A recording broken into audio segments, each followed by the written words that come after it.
ਧੰਨ ਵਾਹਿਗੁਰੂ ਸਾਹਿਬ ਜੀਓ। ਜਬ ਲਉ ਨਹੀਂ ਭਾਗ ਲਿਲਾਰ ਉਦੈ, ਤਬ ਲਉ ਭ੍ਰਮ ਤੇ ਫਿਰਤੇ ਬਹੁਤਾਇਓ। ਕਾਲ ਘੋਰ ਸਮੁਦਰ ਮਹਿ ਬੂੜਤ ਥੇ,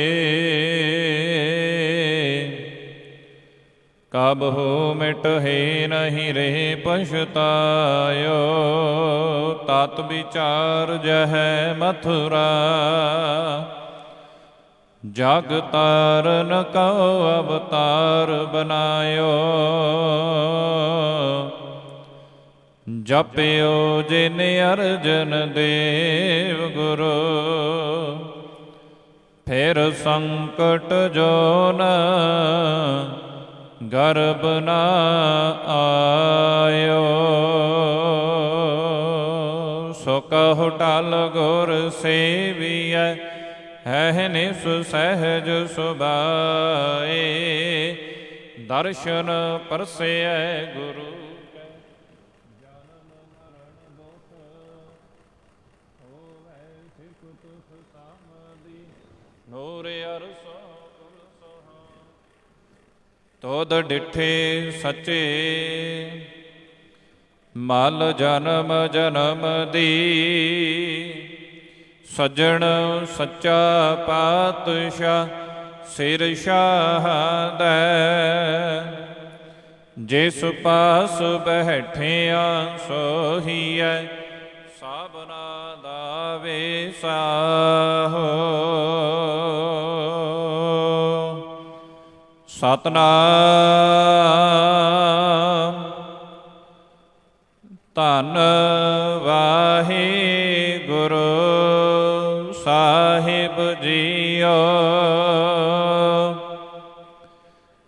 ਧਨਾਸਰੀ ਮਹੱਲਾ ਪੰਜਵਾ। ਜਹ ਜਹ ਪੇਖਾ ਤਹ ਹਜੂਰ, ਦੂਰ ਕਤਹੁ ਨ ਜਾਈ। ਰਾਵ ਰਹਿਆ ਸਰਬਤਰ ਮੈਂ, ਮਨ ਸਦਾ ਧਿਆਈ। ਜਹ ਜਹ ਪੇਖਾ ਤਹ ਹਜੂਰ, ਦੂਰ ਕਤਹੁ ਨ ਜਾਈ। ਰਾਵ ਰਹਿਆ ਸਰਬਤਰ ਮੈਂ, ਮਨ ਸਦਾ ਧਿਆਈ।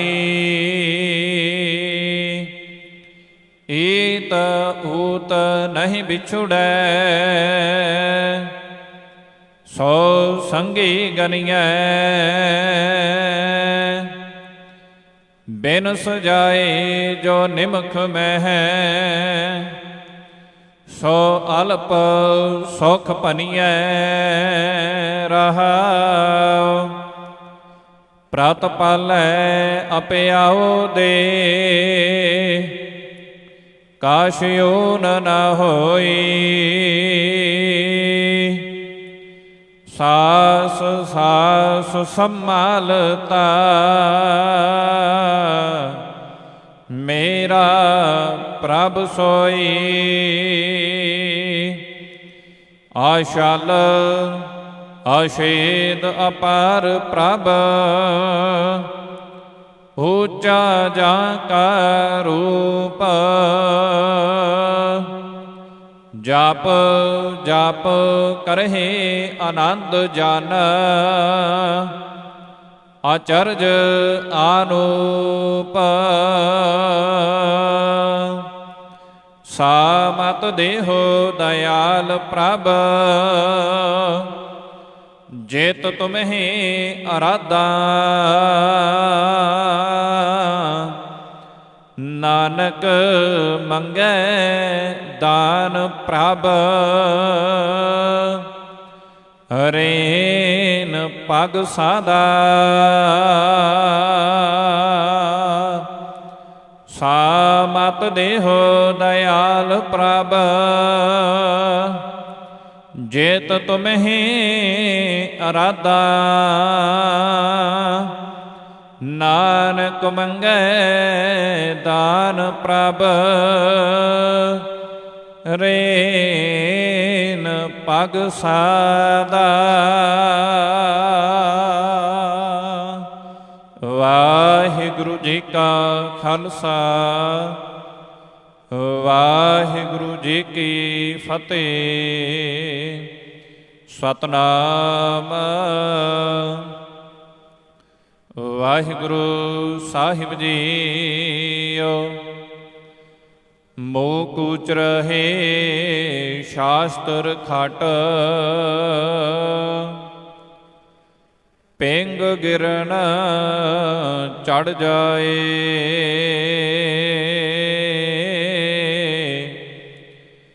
ਅੰਧ ਲਖੈ ਬਦਰਾਉ ਸੁਣੈ ਜੋ ਕਾਲ ਕਿਰਪਾ ਕਰਾਏ। ਅੰਧ ਲਖੈ ਬਦਰਾਉ ਸੁਣੈ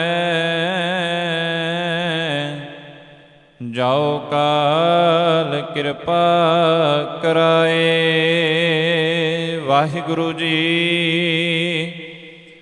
ਪ੍ਰਭਾਤੀ ਬੇਦ ਕਤੇਬ ਕਹੋ ਮਤ ਝੂਠੇ ਝੂਠਾ ਜੋ ਨਾ ਵਿਚਾਰੈ।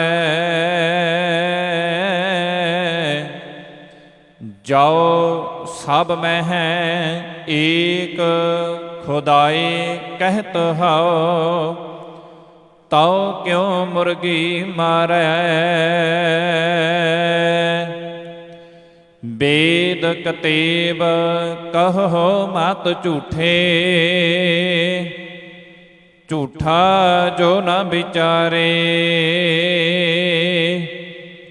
ਜੋ ਸਭ ਮਹਿ ਏਕ ਖੁਦਾਏ ਕਹਿਤ ਹਉ ਤਉ ਕਿਉ ਮੁਰਗੀ ਮਾਰੈ।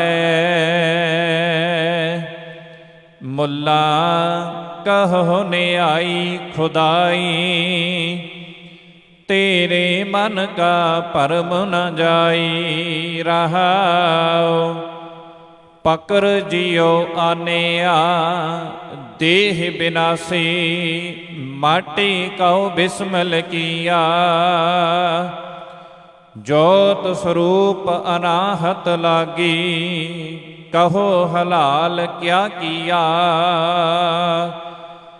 ਕਿਆ ਉਜੂ ਪਾਕ ਕੀਆ ਮੋਹ ਧੋਇਆ ਕਿਆ ਮਸੀਤ ਸਿਰ ਲਾਇਆ।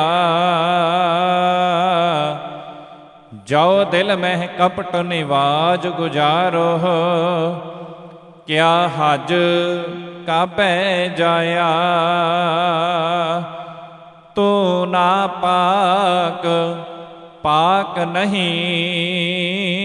ਸੁਝਿਆ ਤਿਸ ਕਾ ਮਰਮ ਨ ਜਾਣਿਆ। ਕਹੈ ਕਬੀਰ ਪਿਸਤ ਤੇ ਚੂਕਾ ਦੋਜਗ ਸਿਉ ਮਨ ਮਾਨਿਆ। ਤੂੰ ਨਾ ਪਾਕ ਪਾਕ ਨਹੀਂ ਸੁਝਿਆ ਤਿਸ ਕਾ ਮਰਮ ਨ ਜਾਣਿਆ। ਕਹੈ ਕਬੀਰ ਪਿਸਤ ਤੇ ਚੂਕਾ ਦੋਜਕ ਸਿਉ ਮਨ ਮਾਨਿਆ।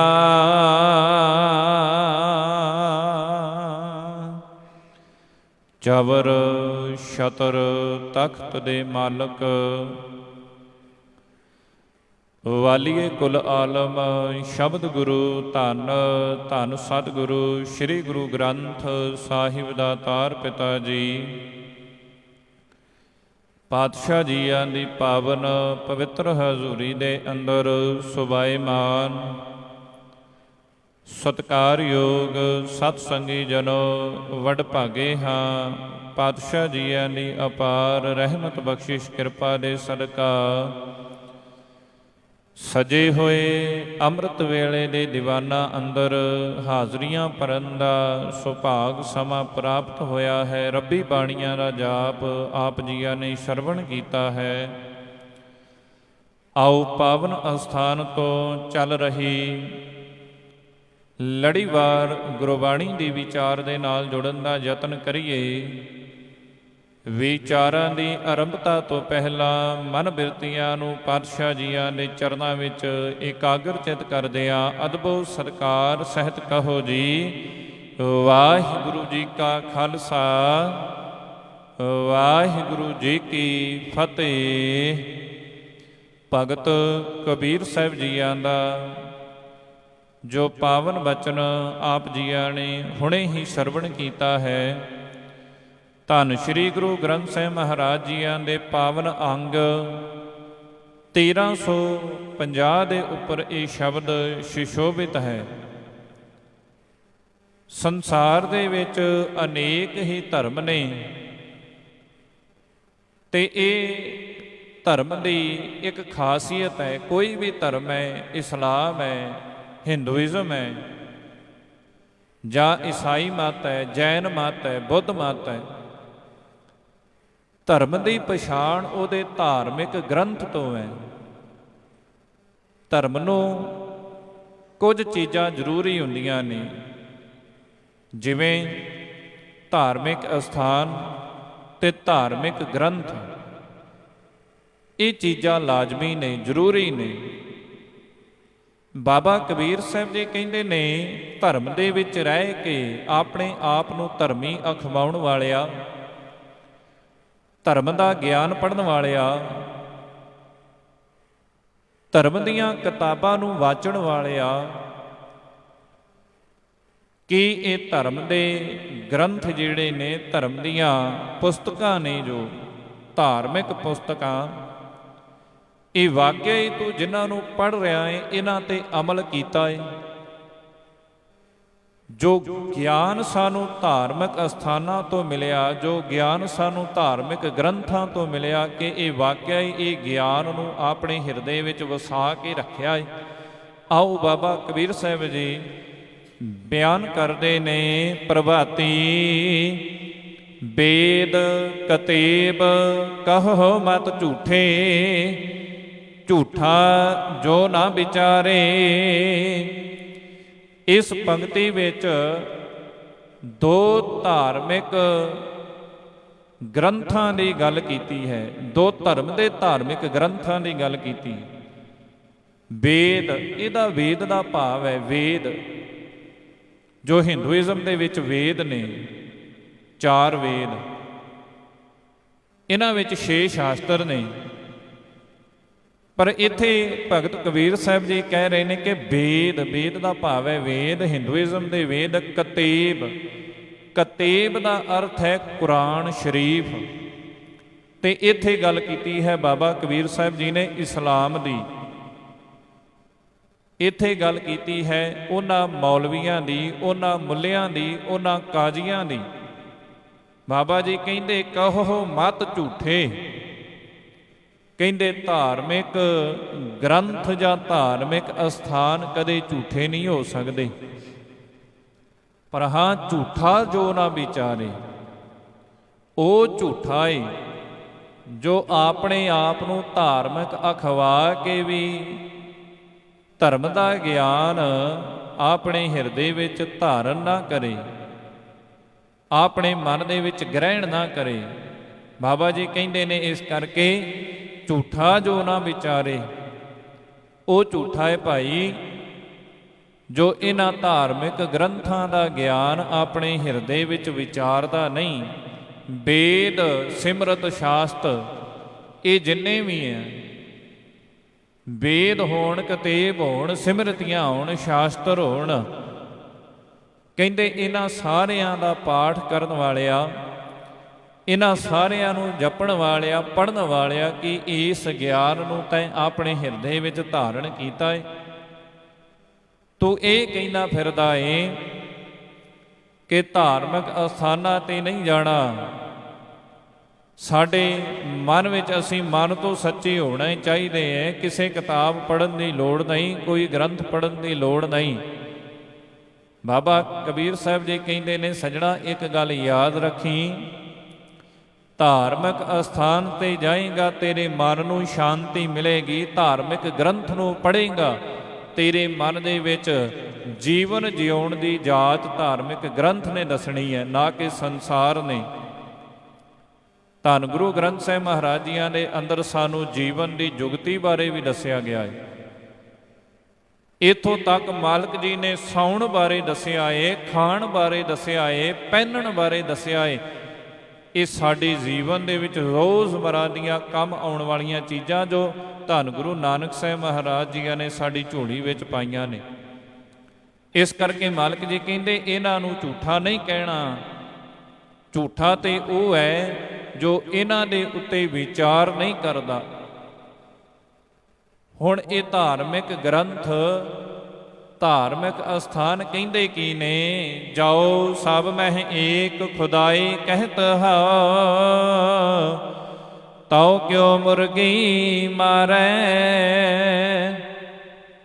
ਕਹਿੰਦੇ ਨੇ ਕਿ ਜਦੋਂ ਸਾਰਿਆਂ ਨੂੰ ਤੁਸੀਂ ਇਹ ਕਹਿੰਦੇ ਹੋ ਕਿ ਪ੍ਰਮਾਤਮਾ ਅੱਲਾਹ ਤਾਲਾ ਰਾਮ ਸਾਰਿਆਂ ਦੇ ਵਿੱਚ ਮੌਜੂਦ ਹੈ, ਉਹਦੀ ਹੋਂਦ ਸਾਰਿਆਂ ਦੇ ਵਿੱਚ ਹੈ, ਉਹਦੀ ਜੋਤ ਸਾਰਿਆਂ ਦੇ ਵਿੱਚ ਹੈ, ਤੇ ਉਸ ਅੱਲਾਹ ਦੇ ਨਾਂ ਤੇ, ਉਸ ਪ੍ਰਭੂ ਦੇ ਨਾਂ ਤੇ ਫਿਰ ਇਹ ਜੋ ਬਲੀਆਂ ਦਿੱਤੀਆਂ ਜਾਂਦੀਆਂ ਨੇ ਉਹਦਾ ਨਾਂ ਲੈ ਕੇ, ਕੀ ਇਹ ਗੱਲ ਚੰਗੀ ਹੈ? ਜਾਓ ਸਭ ਮੈਂ ਏਕ ਖੁਦਾਏ ਕਹਿਤ ਹਉ।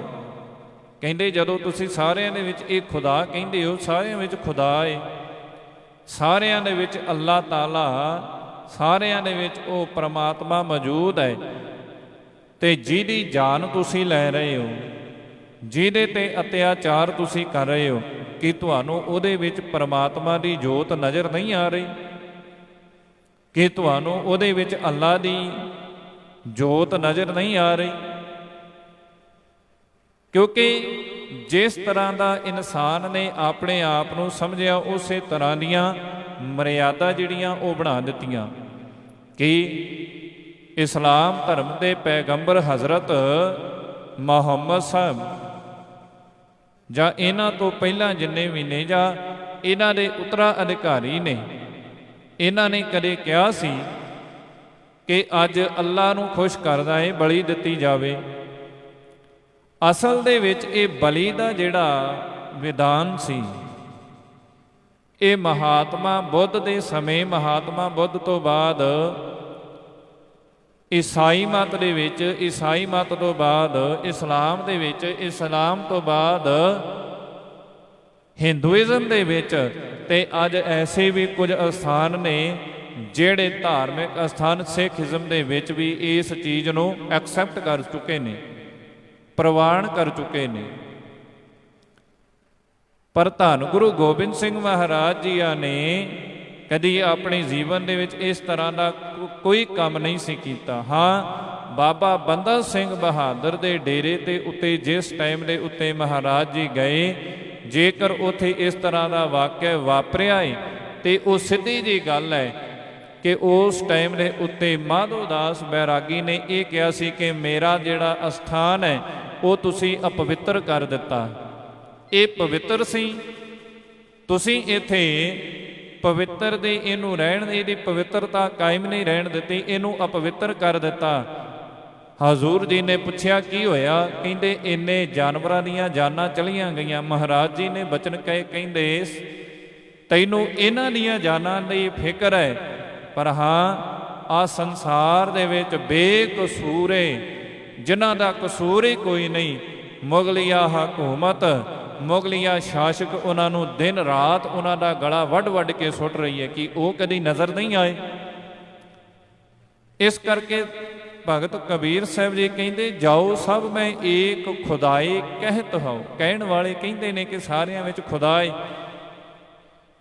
ਕਹਿੰਦੇ ਫਿਰ ਤਾਉ ਕਿਉਂ ਮੁਰਗੀ ਮਾਰੇ ਭਾਈ, ਕਿਉਂ ਧਾਰਮਿਕ ਕਰਮਾਂ ਦੇ ਵਿੱਚ ਬਲੀ ਦਾ ਵਿਧਾਨ ਭਾਵ ਕਿ ਤੂੰ ਕਹਿੰਦਾ ਮੈਂ ਅੱਲਾਹ ਤਾਲਾ ਨੂੰ ਖੁਸ਼ ਕਰਨਾ ਏ, ਤੇ ਉਹਨੂੰ ਖੁਸ਼ ਕਰਨ ਦੇ ਲਈ ਕਹਿੰਦੇ ਨੇ ਕਿ ਮੁਰਗੀ ਜਾਂ ਹੋਰ ਆਦਿਕ ਜਿੰਨੇ ਵੀ ਜੀਵ ਨੇ ਉਹਨਾਂ ਦੀਆਂ ਬਲੀਆਂ ਦੇਣੀਆਂ ਨੇ। ਮੁੱਲਾ ਕਹੋ ਨਿਆਈ ਨਿਆਓ ਖੁਦਾਈ, ਤੇਰੇ ਮਨ ਕਾ ਭਰਮ ਨ ਜਾਈ। ਹੇ ਮੁੱਲਾ, ਹੇ ਕਾਜੀ, ਇੱਥੇ ਕੱਲੇ ਮੁੱਲਾ ਨੂੰ ਨਹੀਂ ਸਮਝਾਇਆ, ਇੱਥੇ ਕੱਲੇ ਕਾਜੀ ਨੂੰ ਨਹੀਂ ਸਮਝਾਇਆ, ਇੱਥੇ ਹਜ ਕਰਨ ਵਾਲੇ ਹਾਜੀ ਨੂੰ ਨਹੀਂ ਸਮਝਾਇਆ, ਇੱਥੇ ਪੰਡਤ ਨੂੰ ਨਹੀਂ ਸਮਝਾਇਆ, ਇੱਥੇ ਸਮਝਾਇਆ ਕੁੱਲ ਆਲਮ ਨੂੰ ਹੈ, ਸਾਰੀ ਕਾਇਨਾਤ ਨੂੰ ਹੈ, ਸਾਰੇ ਸੰਸਾਰ ਨੂੰ ਹੈ।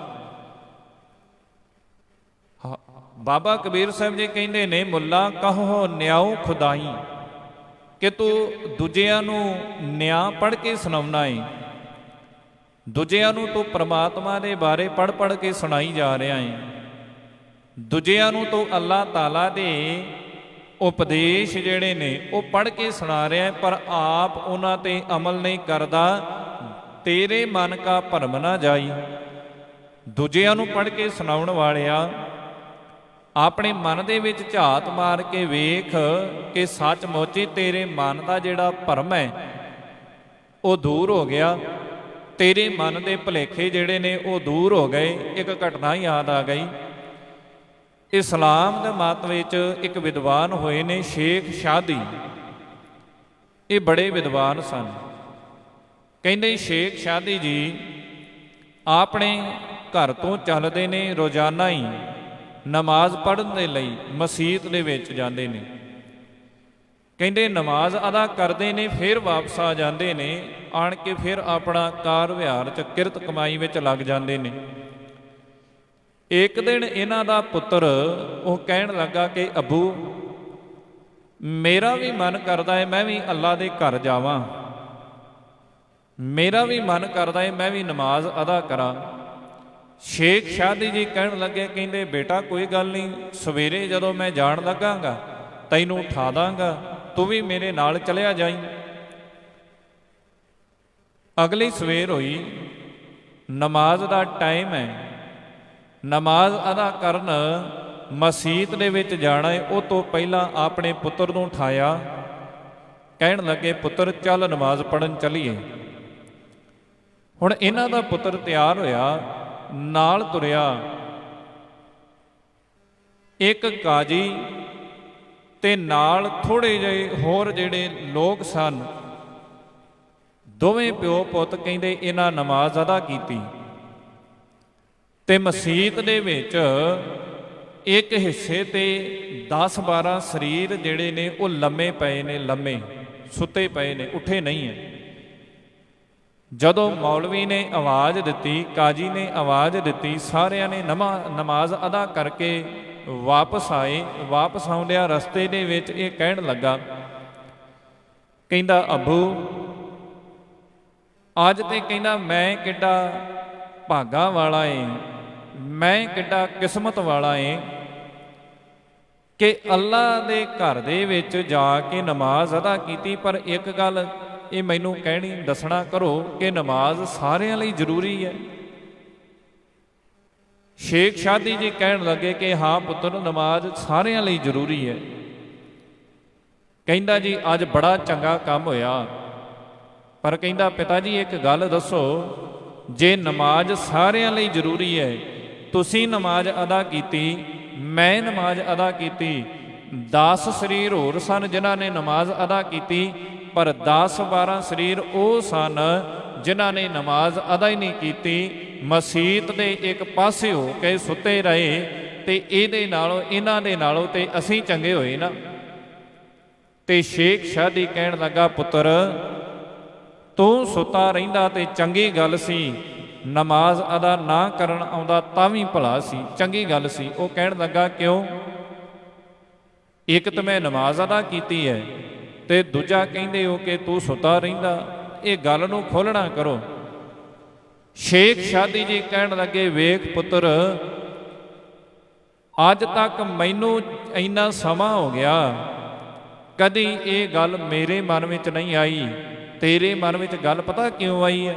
ਉਹ ਕਹਿੰਦਾ ਜੀ ਕਿਉਂ? ਕਿਉਂਕਿ ਕਹਿੰਦੇ ਤੂੰ ਮਨ ਦੇ ਵਿੱਚ ਹੰਕਾਰ ਲੈ ਕੇ ਆਇਆ ਕਿ ਅੱਜ ਮੈਂ ਮਸੀਤ ਦੇ ਵਿੱਚ ਜਾ ਕੇ ਨਮਾਜ਼ ਅਦਾ ਕੀਤੀ, ਇਹਦੇ ਨਾਲੋਂ ਤੂੰ ਸੁੱਤਾ ਰਹਿੰਦਾ ਚੰਗੀ ਗੱਲ ਸੀ। ਅੱਜ ਵੀ ਐਸੇ ਲੋਕ ਹੈਗੇ ਨੇ ਜਿਹੜੇ 10 ਮਿੰਟ ਸੇਵਾ ਕਰਕੇ ਫੋਟੋਆਂ WhatsApp ਤੇ Facebook ਤੇ ਇਹ ਪਾਉਣਗੇ ਜਿਵੇਂ ਸਾਰੀ ਸੇਵਾ ਹੀ ਇਹਨਾਂ ਨੇ ਕੀਤੀ ਹੁੰਦੀ ਹੈ। ਕੰਮ ਥੋੜਾ ਕਰਨਾ ਹੈ ਪਰ ਵਿਖਾਵਾ ਜ਼ਿਆਦਾ ਕਰਨਾ ਹੈ। ਪਰ ਭਗਤ ਕਬੀਰ ਸਾਹਿਬ ਜੀ ਕਹਿੰਦੇ ਨੇ ਤੇਰੇ ਮਨ ਕਾ ਭਰਮ ਨਾ ਜਾਈ, ਕਿ ਇਹ ਦੂਜਿਆਂ ਨੂੰ ਉਪਦੇਸ਼ ਦੇਣ ਵਾਲਿਆ, ਭਾਵੇਂ ਉਹ ਹਿੰਦੂ ਧਰਮ ਦੇ ਵਿੱਚ ਪੰਡਿਤ ਹੈ, ਇਸਲਾਮ ਧਰਮ ਦੇ ਵਿੱਚ ਮੌਲਵੀ ਹੈ, ਸਿੱਖ ਧਰਮ ਦੇ ਵਿੱਚ ਗ੍ਰੰਥੀ ਹੈ, ਕਥਾਵਾਚਕ ਹੈ, ਰਾਗੀ ਹੈ, ਢਾਡੀ ਹੈ, ਕਵੀਸ਼ਰ ਹੈ, ਕੋਈ ਵੀ ਹੈ, ਜੇ ਧਾਰਮਿਕ ਗ੍ਰੰਥ ਦੀ ਗੱਲ ਨਹੀਂ ਮੰਨਦੇ, ਕਹਿੰਦੇ ਮਨ ਵਿੱਚ ਭਰਮ ਹੈ, ਮਨ ਅਜੇ ਵੀ ਸਾਫ਼ ਨਹੀਂ। ਇਸ ਕਰਕੇ ਰਹਾਉ ਬਕਰ ਜੀਓ ਆਨਿਆ ਦੇਹ ਬਿਨਾਸੀ, ਮਾਟੀ ਕੋ ਬਿਸਮਲ ਕੀਆ। ਭਗਤ ਕਬੀਰ ਜੀ ਕਹਿੰਦੇ ਨੇ ਕਿ ਬਲੀ ਦੇਣ ਦੇ ਲਈ, ਮੰਨ ਲਓ ਤੁਸੀਂ ਕਿਸੇ ਚੀਜ਼ ਨੂੰ ਫੜ ਕੇ ਲਿਆਉਂਦੇ ਹੋ, ਪਕਰ ਜੀਓ ਆਨਿਆ, ਕਹਿੰਦੇ ਉਹ ਜੀਵ ਨੂੰ ਫੜ ਕੇ ਲੈ ਕੇ ਆਂਦਾ ਦੇਹ ਬਿਨਾਸੀ, ਉਹਦੀ ਦੇਹ ਬਿਨਾਸ ਗਈ, ਦੇਹ ਦੇ ਵਿੱਚੋਂ ਪ੍ਰਾਣ ਜਿਹੜੇ ਉਹ ਉੱਡ ਗਏ। ਮਾਟੀ ਕੋ ਬਿਸਮਲ ਕੀਆ, ਮਿੱਟੀ ਰਹਿ ਗਈ ਨਾ, ਆ ਸਰੀਰ ਹੈ, ਸਾਹ ਚੱਲਦੇ ਹੋਣ ਤੇ ਸਭ ਕੁਝ ਹੈ, ਜੇ ਸਾਹ ਨਾ ਚੱਲਣ ਤੇ ਫਿਰ ਇਹ ਮਿੱਟੀ ਹੈ। ਕਹਿੰਦੇ ਕਿ ਮਾਟੀ ਕੋ ਬਿਸਮਲ ਕੀਆ, ਬਿਸਮਲ ਕਹਿੰਦੇ ਨੇ ਕਿ ਜਿਸ ਟਾਈਮ ਦੇ ਉੱਤੇ ਇਸਲਾਮ ਧਰਮ ਦੇ ਵਿੱਚ ਬਲੀ ਦੇਣ ਲੱਗਦੇ ਨੇ ਤੇ ਇਹ ਇੱਕ ਵਰਡ ਕਹਿੰਦੇ ਨੇ ਕਿ ਬਿਸਮਿਲ੍ਲਾਹ, ਇਹ ਕਲਮਾ ਪੜ੍ਹ ਕੇ ਫਿਰ ਜੀਵ ਦੀ, ਉਹ ਜਾਨਵਰ ਦੀ ਜਾਨ ਲੈਂਦੇ ਨੇ ਬਿਸਮਿਲ੍ਲਾ ਕਹਿ ਕੇ।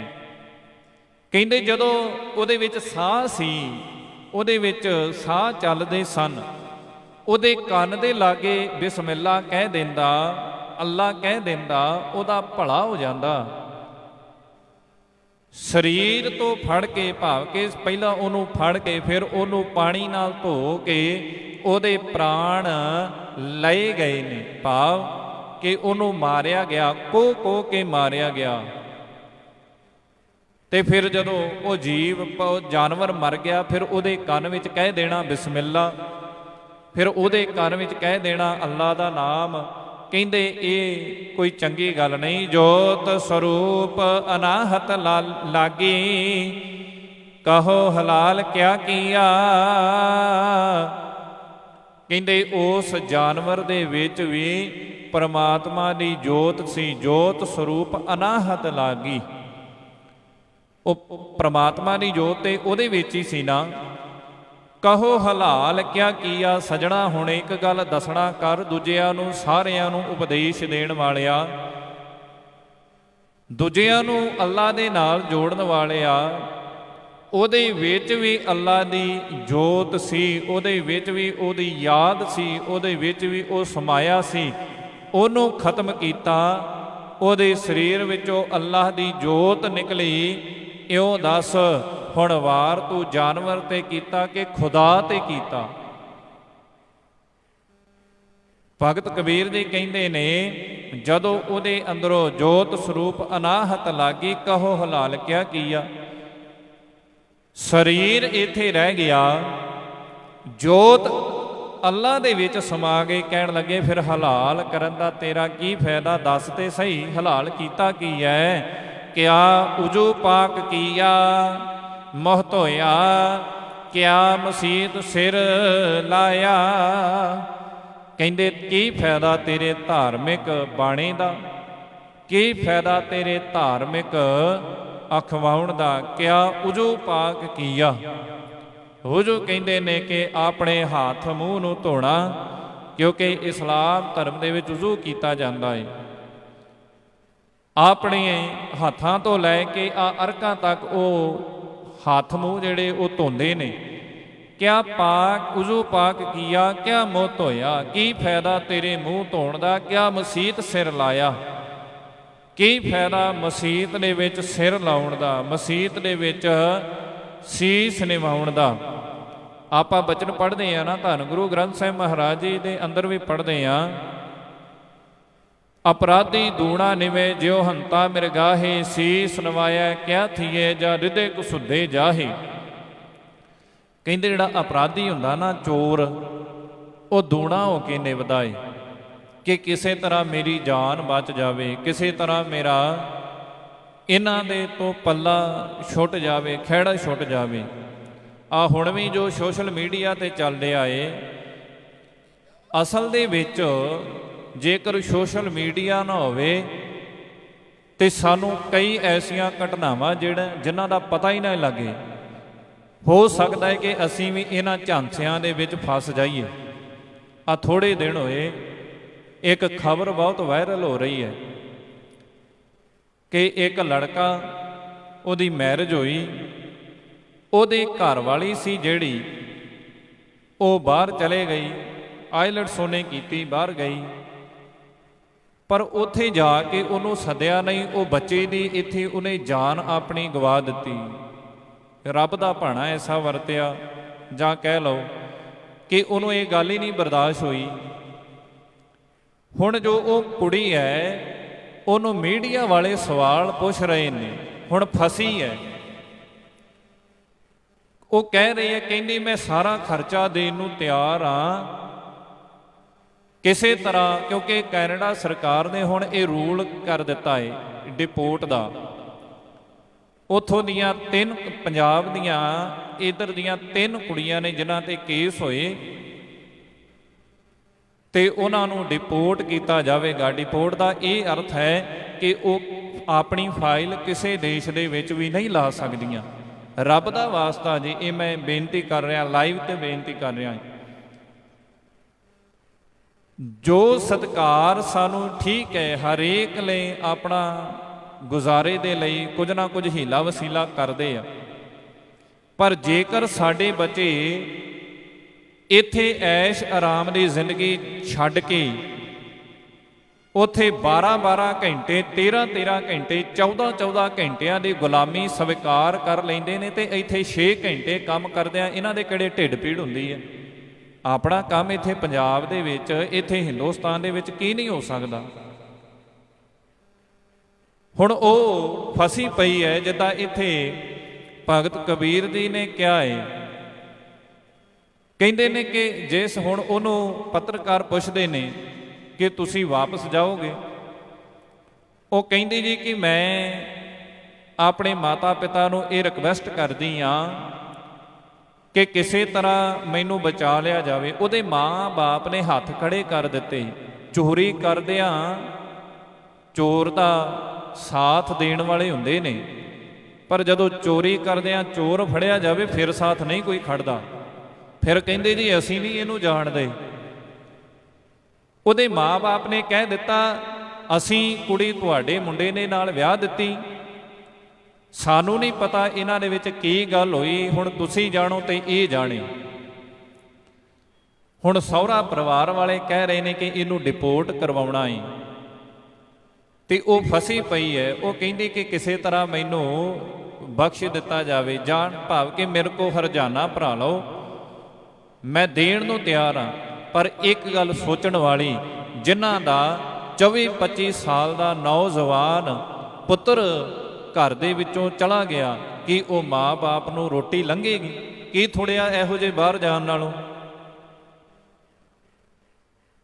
ਇੱਕ ਤਾਂ ਆਪਣਾ ਜੋ ਪੈਸਾ ਹੈ ਉਹ ਬਰਬਾਦ ਕਰਾਇਆ, ਇੱਕ ਆਪਣਾ ਪੁੱਤਰ ਆਪਣੇ ਹੱਥੋਂ ਗਵਾਇਆ। ਇਸ ਕਰਕੇ ਕਹਿੰਦੇ ਨੇ ਕਿ ਜੋ ਮਨ ਦੇ ਵਿੱਚ ਭਰਮ ਸੀ, ਮਨ ਦੇ ਵਿੱਚ ਭੁਲੇਖੇ ਸੀ, ਮਨ ਦੇ ਵਿੱਚ ਕਪਟ ਸੀ, ਕਹਿੰਦੇ ਉਹ ਦੂਰ ਨਹੀਂ ਹੋਇਆ। ਕਿਉਂਕਿ ਜੋ ਦਿਲ ਮੈਂ ਹੈ ਕਪਟ ਨਿਵਾਜ ਗੁਜ਼ਾਰੋ, ਕਿਆ ਹਜ ਕਾਬੇ ਜਾਏ। ਕਹਿੰਦੇ ਦਿਲ ਦੇ ਵਿੱਚ ਕਪਟ ਸੀ, ਦਿਲ ਦੇ ਵਿੱਚ ਵਿਕਾਰ ਸੀ। ਦੂਜਿਆਂ ਨੂੰ ਉਪਦੇਸ਼ ਦੇਣ ਵਾਲੇ, ਦੂਜਿਆਂ ਨੂੰ ਸਮਝਾਉਣ ਵਾਲੇ, ਜੇਕਰ ਉਹੀ ਨਹੀਂ ਪਾਕ ਪਵਿੱਤਰ, ਕਹਿੰਦੇ ਨੇ ਕਿ ਫਿਰ ਕਿਆ ਹਜ ਕਾਬੇ ਜਾਏ, ਫਿਰ ਹਜ ਵਿੱਚ ਜਾਣ ਦਾ ਕੀ ਫਾਇਦਾ, ਹਜ ਕਰਨ ਦਾ ਕੀ ਫਾਇਦਾ, ਕਾਬੇ ਜਾਣ ਦਾ ਕੀ ਫਾਇਦਾ। ਇਹ ਇਕੱਲੇ ਮੁਸਲਮਾਨ ਨੂੰ ਨਹੀਂ, ਮੈਂ ਪਹਿਲਾਂ ਵੀ ਬੇਨਤੀ ਕੀਤੀ, ਇਕੱਲੇ ਮੁਸਲਮਾਨ ਨੂੰ ਨਹੀਂ ਸਮਝਾਇਆ, ਇਹ ਸਾਨੂੰ ਵੀ ਸਮਝਾਇਆ। ਭਾਈ ਕੀ ਫਾਇਦਾ ਤੇਰੇ ਸੁਖਮਨੀ ਸਾਹਿਬ ਦੇ ਪਾਠ ਕਰਨ ਦਾ, ਕੀ ਫਾਇਦਾ ਤੇਰੇ ਜਪਜੀ ਸਾਹਿਬ ਦੇ ਪਾਠ ਕਰਨ ਦਾ, ਜੋ ਤੇਰੇ ਦਿਲ ਦੇ ਵਿੱਚੋਂ ਮੈਲ ਹੀ ਨਾ ਗਈ। 10 ਰੁਪਈਆਂ ਦੇ ਬਦਲੇ ਸਬਜ਼ੀ ਵਾਲੇ ਦੇ ਨਾਲ ਲੜ ਰਿਹਾ ਏ, 5-7 ਰੁਪਈਆਂ ਦੇ ਬਦਲੇ ਤੂੰ ਇੱਕ ਰਕਸ਼ੇ ਵਾਲੇ ਨਾਲ ਲੜ ਰਿਹਾ ਏ, ਕੀ ਫਾਇਦਾ ਤੇਰੀ ਸੁਖਮਨੀ ਪੜ੍ਹੀ ਦਾ। ਇਸ ਕਰਕੇ ਭਗਤ ਕਬੀਰ ਜੀ ਕਹਿੰਦੇ ਨੇ, ਤੂੰ ਨਾ ਪਾਕ ਪਾਕ ਨਹੀਂ ਸੂਝਿਆ, ਤਿਸ ਕਾ ਮਰਮ ਨਾ ਜਾਣਿਆ। ਕਹਿੰਦੇ ਤੂੰ ਨਾ ਪਾਕ ਹੈ, ਤੂੰ ਪਵਿੱਤਰ ਨਹੀਂ, ਅਪਵਿੱਤਰ ਹੈ, ਇਸ ਕਰਕੇ ਤਿਸ ਕਾ ਮਰਮ ਨਾ ਜਾਣਿਆ। ਪ੍ਰਮਾਤਮਾ ਜੀ ਦੇ ਸਿਧਾਂਤ ਨੂੰ, ਪ੍ਰਮਾਤਮਾ ਜੀ ਦੇ ਗਿਆਨ ਨੂੰ ਤੂੰ ਜਾਣਿਆ ਨਹੀਂ। ਕਹੇ ਕਬੀਰ ਪਿਸਤ ਤੇ ਚੂਕਾ, ਦੋਜਕ ਸਿਉ ਮਨ ਮਾਨਿਆ। ਕਹਿੰਦੇ ਜਿਵੇਂ ਪੈਰ ਕਿਸੇ ਚੀਜ਼ ਤੋਂ ਤਿਲਕ ਜਾਵੇ ਨਾ, ਗਿੱਲੇ ਜਿਵੇਂ ਪਾਣੀ ਹੈ, ਪਾਣੀ ਤੋਂ ਤਿਲਕ ਜਾਵੇ ਤੇ ਤਿਲਕਦਾ ਇਨਸਾਨ ਕਿਸੇ ਵੇਲੇ ਆਓ ਐਡੀ ਦੂਰ ਜਾ ਡਿੱਗਦਾ ਏ, ਸੰਭਲਿਆ ਨਹੀਂ ਜਾਂਦਾ। ਕਹਿੰਦੇ ਰਸਤੇ ਤੇ ਚੰਗੇ ਤੇ ਤੁਰਿਆ ਸਾਂ, ਧਰਮ ਦੇ ਰਸਤੇ ਤੇ ਤੁਰਿਆ ਸਾਂ, ਪਰ ਧਰਮ ਦੇ ਰਸਤੇ ਤੇ ਚੱਲਦਾ ਵੀ ਤੂੰ ਆਪਣੇ ਆਪ ਨੂੰ ਧਾਰਮਿਕ ਨਹੀਂ ਕਰ ਸਕਿਆ। ਕਿਉਂ? ਕਿਉਂਕਿ ਇਹ ਆਪਣਾ ਇੱਕ ਨਿੱਜੀ ਕਿਸੇ ਦੇ ਬਚਨ ਨੇ। ਕਿਸੇ ਨੂੰ ਪੁੱਛਿਆ ਸੀ, ਕਹਿੰਦੇ ਜੀ ਕਿਸੇ ਚੀਜ਼ ਦੀ ਪ੍ਰਾਪਤੀ ਕਰਨੀ ਹੋਵੇ ਕੀ ਕਰਨਾ ਚਾਹੀਦਾ ਹੈ? ਉਹਦੇ ਨਾਲ ਹੀ ਕਿਹਾ ਕਿ ਕਹਿੰਦੇ ਜਦੋਂ ਚੀਜ਼ ਪ੍ਰਾਪਤ ਹੋ ਜਾਵੇ ਫਿਰ ਉਹ ਚੀਜ਼ ਤੋਂ ਮਨ ਕਿਉਂ ਅੱਕ ਜਾਂਦਾ ਹੈ? ਉਹਨੇ ਛੋਟੀ ਜਿਹੀ ਉਦਾਹਰਨ ਦਿੱਤੀ, ਕਹਿਣ ਲੱਗਾ ਗੱਲ ਸੁਣੋ, ਜਦੋਂ ਚੀਜ਼ ਦੀ ਪ੍ਰਾਪਤੀ ਕਰਨੀ ਹੋਵੇ ਮਨ ਵਿੱਚ ਹੁੰਦਾ ਹੈ ਕਿ ਕਿਸੇ ਨਾ ਕਿਸੇ ਤਰ੍ਹਾਂ ਚੀਜ਼ ਸਾਡੇ ਪਾਸ ਆ ਜਾਵੇ। ਕੋਈ ਵੀ ਚੀਜ਼ ਹੈ, ਕੋਈ ਨੌਕਰੀ ਹੈ, ਕਿਸੇ ਤਰ੍ਹਾਂ ਦਾ ਪੇਸ਼ਾ ਹੈ, ਕਿਸੇ ਤਰ੍ਹਾਂ ਦੀ ਵੀ ਕੋਈ ਚੀਜ਼ ਹੈ, ਫਿਰ ਇਨਸਾਨ ਬੜੀਆਂ ਸੁੱਖਣਾ ਸੁੱਖਦਾ ਹੈ, ਬੜੇ ਤਰ੍ਹਾਂ ਦਾ ਪ੍ਰਸ਼ਾਦ ਸੁੱਖਦਾ ਹੈ ਕਿ ਮੈਨੂੰ ਆਹ ਨੌਕਰੀ ਮਿਲ ਜਾਵੇ। ਜਦੋਂ ਮਿਲ ਗਈ, ਚੀਜ਼ ਆ ਗਈ, ਜਿਹਨੇ ਦਿੱਤੀ ਉਹਨੂੰ ਭੁੱਲ ਹੀ ਗਿਆ। ਮਹਾਦੇਵ ਕੋ ਕਹਿਤ ਸਦਾ ਸ਼ਿਵ, ਨਿਰੰਕਾਰ ਕਾ ਚੀਨਤ ਨੈ ਭੇਵ। ਕਹਿੰਦੇ ਮਹਾਦੇਵ ਨੂੰ ਤੇ ਸਦਾ ਹੀ ਚਿੱਤ ਦੇ ਵਿੱਚ ਰੱਖਦੇ ਨੇ, ਨਿਰੰਕਾਰ ਨੂੰ ਕਦੇ ਚਿੱਤ ਦੇ ਵਿੱਚ ਰੱਖਿਆ ਜਿਹਨੇ ਮਹਾਦੇਵ ਨੂੰ ਵੀ ਪੈਦਾ ਕੀਤਾ ਹੈ। ਕਹਿੰਦੇ ਨੇ ਕਿ ਉਸ ਟਾਈਮ ਦੇ ਉੱਤੇ ਜਦੋਂ ਚੀਜ਼ ਦੂਰ ਹੈ, ਮਨ ਵਿੱਚ ਹੈ ਕਿ ਇਹ ਚੀਜ਼ ਨੂੰ ਪ੍ਰਾਪਤ ਕੀਤਾ ਜਾਵੇ, ਜਦੋਂ ਹੋ ਜਾਂਦੀ ਹੈ ਤੇ ਇਨਸਾਨ ਉਸ ਚੀਜ਼ ਤੋਂ ਕੋਹਾਂ ਦੂਰ ਚਲੇ ਜਾਂਦਾ ਹੈ। ਪਤਾ ਹੈ ਬੇਫਿਕਰੀ ਹੋ ਜਾਂਦੀ, ਹੁਣ ਸਾਡੇ ਪਾਸ ਹੈ, ਕਿਹੜਾ ਖੋਹ ਲਵੇਗਾ, ਪਰ ਜਿਹਨੇ ਦਿੱਤੀ ਹੈ ਉਹ ਖੋਹ ਵੀ ਸਕਦਾ ਹੈ। ਇਸ ਕਰਕੇ ਕਹਿੰਦੇ ਨੇ ਕਿ ਭਗਤ ਜੀ ਨੇ ਇੱਥੇ ਬੇਨਤੀ ਕੀਤੀ ਕਿ ਭਾਈ ਕਹੇ ਕਬੀਰ ਪਿਸਤ ਤੇ ਚੂਕਾ, ਦੋਜਕ ਸਿਉ ਮਨ ਮਾਨਿਆ। ਚੰਗੇ ਰਸਤੇ ਵਿੱਚ ਜਾਂਦਾ ਜਾਂਦਾ ਮਾੜੇ ਰਸਤੇ ਵਿੱਚ ਤੁਰ ਪਿਆ, ਜ਼ਿੰਦਗੀ ਸਵਰਗ ਬਣ ਜਾਣੀ ਸੀ ਜੇ ਚੱਲਿਆ ਰਹਿੰਦਾ, ਪਰ ਹਾਂ ਦੋਜਕ ਦੇ ਉੱਤੇ ਚੱਲ ਪਿਆ, ਨਰਕਾਂ ਨੂੰ ਜਾ ਰਹੀ ਜ਼ਿੰਦਗੀ ਹੁਣ ਕੌਣ ਕੱਢ ਸਕਦਾ ਹੈ? ਨਸ਼ਿਆਂ ਦੇ ਵਿੱਚ ਜਿਹੜੇ ਗਲਤਾਨ ਹੋ ਗਏ ਉਹਨਾਂ ਨੂੰ ਕਹੀਏ ਨਾ ਕਿ ਨਸ਼ੇ ਛੱਡ ਦਿਓ, ਕਹਿੰਦੇ ਜੀ ਹੁਣ ਨਹੀਂ ਛੱਡੇ ਜਾਂਦੇ। ਕਿਉਂ? ਕਿਉਂਕਿ ਹੁਣ ਕਹਿੰਦੇ ਨੇ ਕਿ ਹੱਡੀ ਰਚ ਗਏ ਨੇ। ਇਸ ਕਰਕੇ ਸਤਿਗੁਰੂ ਸਾਹਿਬ ਜੀ ਕਿਰਪਾ ਕਰਨ, ਭਗਤ ਕਬੀਰ ਦੀਆਂ ਨੇ ਇਹ ਪਾਵਨ ਬਚਨ ਨੂੰ ਹਿਰਦੇ ਵਿੱਚ ਵਸਾਉਣ ਦਾ ਯਤਨ ਕਰੀਏ। ਜੋ ਸਿਧਾਂਤ ਬਾਬਾ ਕਬੀਰ ਸਾਹਿਬ ਜੀ ਨੇ ਸਾਨੂੰ ਦਿੱਤੇ ਨੇ ਉਹਨਾਂ ਤੇ ਚੱਲ ਕੇ ਆਪਣੇ ਜੀਵਨ ਨੂੰ ਬਤੀਤ ਕਰੀਏ, ਤਾਂ ਜੋ ਲੋਕ ਸੁਖੀ ਪਰਲੋਕ ਸੁਹੇਲਾ ਹੋ ਸਕੇ। ਵਿਚਾਰ ਕਰਦੇ ਹਾਂ, ਹੋਈਆਂ ਬੇਅੰਤ ਪ੍ਰਕਾਰ ਦੀਆਂ ਭੁੱਲਾਂ ਧੰਨ ਗੁਰੂ ਗ੍ਰੰਥ ਸਾਹਿਬ ਮਹਾਰਾਜ ਜੀ ਬਖਸ਼ਣ ਜੋਗ, ਬੁਲਾਓ ਫਤਿਹ ਆਖੋ ਜੀ। ਵਾਹਿਗੁਰੂ ਜੀ ਕਾ ਖਾਲਸਾ, ਵਾਹਿਗੁਰੂ ਜੀ ਕੀ ਫਤਿਹ।